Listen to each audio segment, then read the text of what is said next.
What is the creepiest real-life story you know that still sends chills down your spine? Was about 7 or 8 years old and went with my family to this man-made lake, Family Park Place in South Georgia.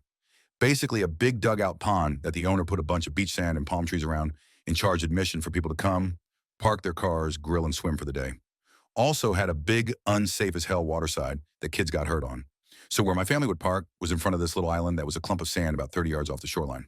I was not the best swimmer, but the depth was just above my head, so I could bob up and down and bounce out to this island. Bouncing out to that little island one day, we were there, my foot came down onto what felt like a face, felt what was a nose on my toe. The thing I remember is the feeling of hair flowing between my toes, that feeling of fine hair waving in water. I freaked out and for the longest time just sat on the shore. Was a little kid and did not think of anything about it. I can still remember the scared parents going around yelling this kid's name, asking if anyone had seen this little boy. They pulled his body from under the water right in front of that island. I'm 47 now and can still remember the feeling of that hair between my toes. People who found out about someone else's double life. What's the story? Around year 8 of my marriage, I met my then husband's girlfriend of 9 months. He told me he was working doubles on his night off, night shift worker. But he was bunking at her place those nights and crawling out of her bed at 5 a.m. to come home from work. I was packing him lunches for his fucking sleepovers with her. Once she and I knew about each other, we swapped photos and stories. Her apartment was full of photos of them together. She even had him on her insurance plan. She had zero clue he was married, thought they were endgame, the whole thing. Once I filed for divorce, I let her know he was all hers, and apparently they stayed together for about 2 months. Then he cheated on her with the next one. I think my girlfriend has been trying to get my fired from all my jobs. I'm shaken. Please help me. I'm 24M, and I've been with girlfriend 29F. Let's call her Janice for 2.5 years. I just finished my education when we started dating, and I have been doing all sorts of jobs since. Sometimes 2 at a time. I did this to expand my resume and gather job experience. I worked in cafes, bookstores, a library, a grocery store, and as an English tutor. Most of those jobs lasted about 3 to 5 months. My shortest stay was 2.5 weeks, my longest 8 months. But since I didn't have a hard time applying for new positions, I tried to block it out, though it was kind of eating me up internally. People called to complain about me. People left bad reviews about me. People used my employee Wi-Fi access to look up sketchy things on the internet under my name. Former employees called to inform them about me, right name and all, and much, much more subtle stuff that I couldn't disprove. But I was too anxious to do anything about it. I just told my girlfriend. She comforted me. She supported me every time I got my life ruined by these people. But I kept going, though they kept finding me. Fast forward to this week. I currently hold a part-time position at a bakery. I've been working there for 2 months and a half. It's going okay, but my manager approached me about something regarding our Google reviews. Someone was complaining about an employee, and their description of them could only really fit me. It was on a day where we're pretty short of staff, so I could have been the only person in the store on that day for all I know. Anyway, their review contained some pretty elaborate and nasty comments about me. This has happened on 1 or 2 of my jobs already. I told my manager that it was all pretty bogus and that someone had a vendetta against me, as it has happened before. She believed me and told me that she'll dismiss the comment. On my break, I checked out the review myself. Their username was kind of stupid. I'm not going to type it out here since I still work there, but I'll just call them McMyrtle, as it was in the same range of sounds, kind of fake, but not really. Anyway, I come home but don't tell Janice about it. She has heard it all before, so I didn't see the point in complaining about another time I almost lost my position. We chat, all is well, and she leaves the room. Her phone is on the table, and suddenly she gets a notification or an email of some sort from Google. I don't remember what it said exactly, but the pop-up read something along the lines of, McMyrtle, manager has responded to your review.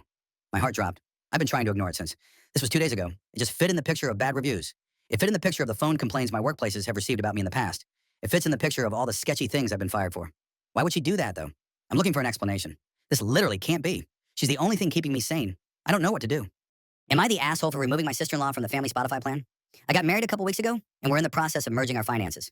This includes going through all of our subscriptions to reduce redundancy and sync our bills. In doing so, we realized that my husband's brother's ex-wife is still on his family Spotify plan. Because she is, we can't add me. My husband started the family plan about 6 years ago for himself and his 2 older brothers. It allows him to have 4 separate accounts in the plan, and the cost per account is lower than paying for them individually.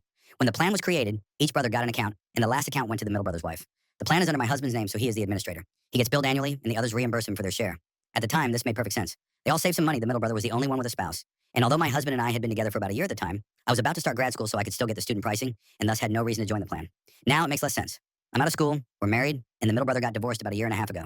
We can easily afford to keep my separate Spotify, but we also realized the ex never paid my husband back when the plan renewed this year, so we agreed it made more sense to remove her and add me in order to simplify our subscriptions.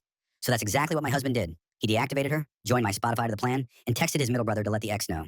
We didn't text her directly because she became extremely volatile during their divorce, so the brother asked her whole family not to contact her directly, so all communication could flow through a specific moderated messaging app that their lawyers recommended.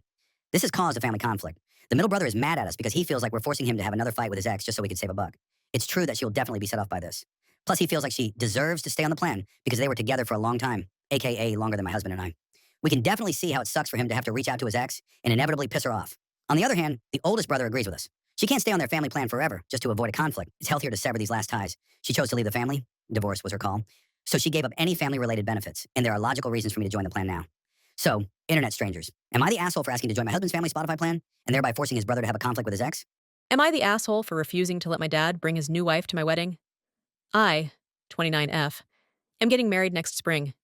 My parents divorced 10 years ago because my dad cheated on my mom with the woman he's now married to. It devastated my mom. I was in college then, and I remember how broken she was.